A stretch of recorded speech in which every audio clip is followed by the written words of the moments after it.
What's going on, YouTube? My name is Joe, aka J to the OE. We're just here to have some fun. Today we're gonna talk about my top 10 games that I played this year. Kind of went all over, but this is my personal list. It's not necessarily games that came out this year, but it's the games that I really love to play and I played through, and man, that just kind of left an impression on me this year.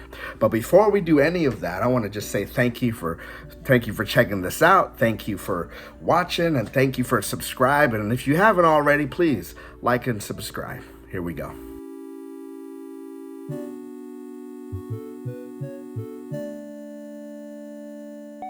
All right, I'm going to cheat a little bit here and start with some honorable mention. I couldn't fit 10 of my favorites, and so these are kind of some honorable mentions that I had. 13 Sentinels, Aegis Rim, a really great story. Again, we talked about this in my last video, but really great.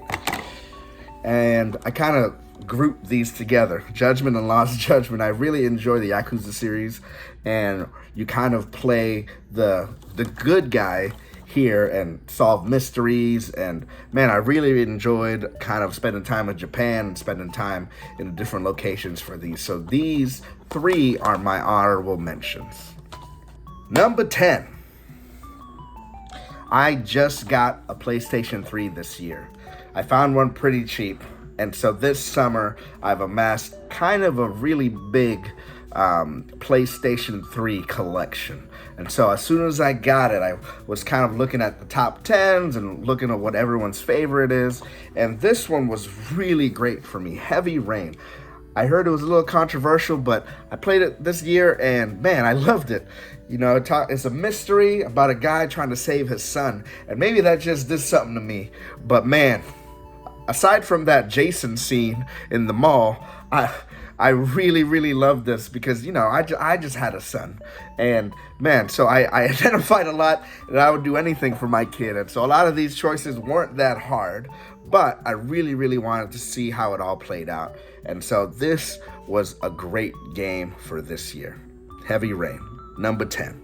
Number 9, Life is Strange True Colors. I was in kind of a visual novel, choose your own adventure kick, as you could see, like with Heavy Rain, and then I got Life is Strange, and man, it's just chill. You know, there's a lot of other games that I'm like a little bit more intense, and this was a great palate cleanser from all the other games. Life is Strange follows the story of Alex Chen moving into a new neighborhood, and yeah, you just, without spoiling anything, you just kind of live life and something happens, and that's really when that game starts and you start making choices that'll affect everything. What's really cool is that you can see other people's choices too and see if you're in the majority or in the minority. Life is Strange, True Colors. Number 8.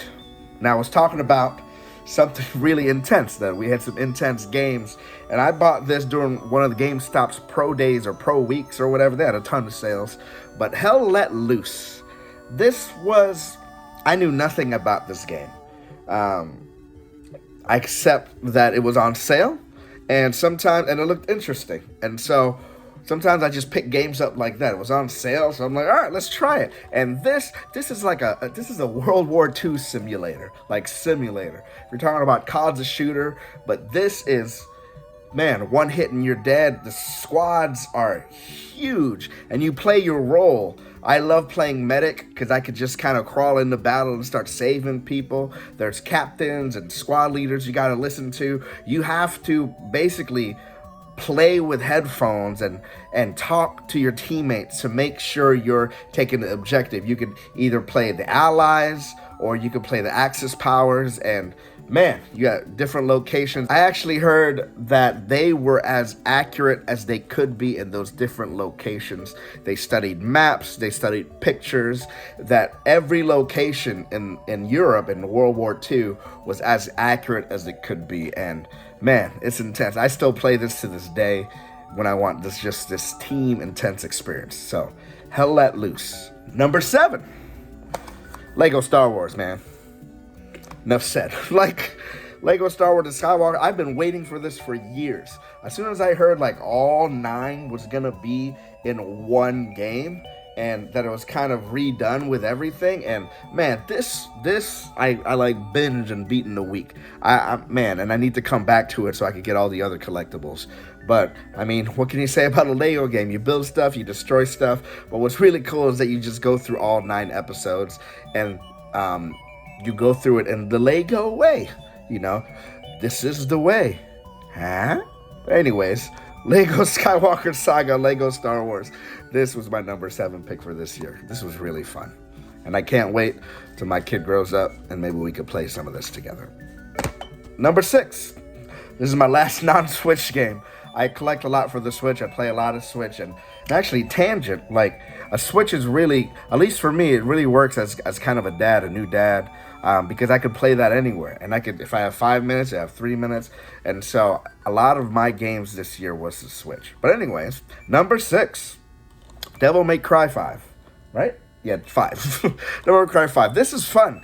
This is kind of like beat 'em up Capcom, kind of Bayonetta-ish. And you press a lot of buttons and you kill a bunch of things. Not a lot of thinking involved, and so it's not as intense as any of the other games that I've played, but this is just really like, this reminds you of like a summer blockbuster. It's fun. The plot won't really make you cry, at least it didn't for me. I never played all the other Devil May Cries, but this was just really fun and what I needed for that time. And throughout all the harder games and throughout all the games that I had to think through, this was a nice kind of taking a break through it. And man, the graphics with the Xbox Series X, whew, really, really impressive. So Devil May Cry 5 is my number 6. Number 5, Nier Automata.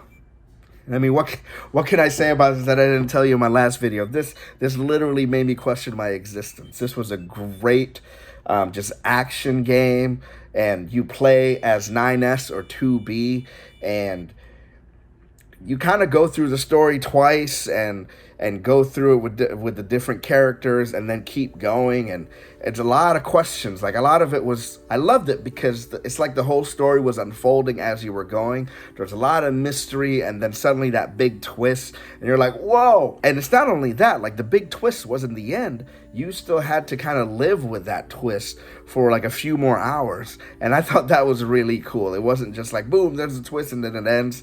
It's boom, there's a twist, and how are you going to react? Nier Automata, my number 5 game of the year. Number 4, Pokemon! Pokemon Arceus. Pokemon Legends Arceus. Hot take, I don't really like the Pokemon games, but when they told me, man, this is gonna be different, open world, feudal Japan, I thought it was interesting. And so, like, man, I gotta check it out. And so this was just fun. This was really fun, kind of catching them all and being the very best like no one ever was. I'd made that up. No one's ever said that before. But Pokemon Legends Arceus was really fun. I thought the graphics was fine. I thought the graphics was good to me. Like, I like the art style.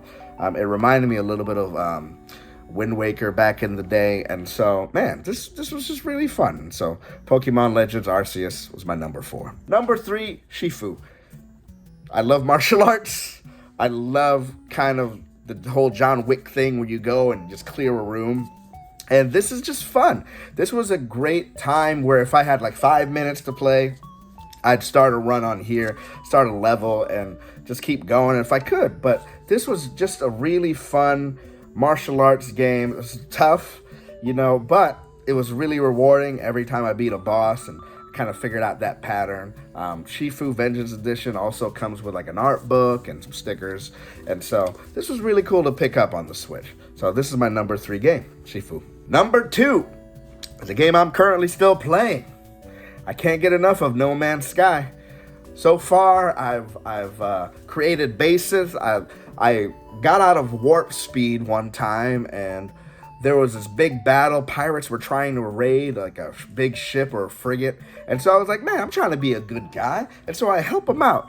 And then suddenly they invite me to the bridge, and they offer me the ship with the whole crew and the other ships with it. And now I'm sending the ships to different adventures to get resources or to get money. Like, man, like, I didn't even know that could happen. That was an amazing surprise. Like, a lot of stuff I never thought all of this could happen in one game for the Switch even. And so No Man's Sky is my number 2 game. I love it. I'm still gonna play it over and I'm just keep going with the story with it. And man, I can't see myself putting this down lately, which is a problem because I want to play some more games, but No Man's Sky is so good. And so yeah, I'm just really loving No Man's Sky right now. My number 1 game, you probably already know if you watched any of my other videos, is Persona 5 Royal. This is the best, shall I say, the best JRPG I've ever played. It's fun, even though it took me like 90, 100 hours or something to finish. I was still gripped by the whole story the entire time. Each character is compelling, has a great subplot for all of them. I cheer for all of them. All of them are my favorites. You know, I mean, I went after one of them because I had to pick and I didn't want to cheat on them and stuff. But man, Persona 5 Royal is my number 1 game of this year. And if you haven't played it, whether it's on PS4 or Game Pass or Switch, you should use your Christmas break and just get it in and get this down and just start playing. Like, man, this is my number 1 game of this year. Man, so thanks for sticking by. Happy New Year, happy holidays. If I don't make another video before then, I have no idea. We'll just see. But thank you again for watching. I want to know what your top 10 is. What game really stuck with you this year? You guys already gave me some pretty cool suggestions in my last video. And although that was cool, I'm going to check it all out for next year. But thank you for watching. Happy holidays, happy New Year, and I'll see you next time.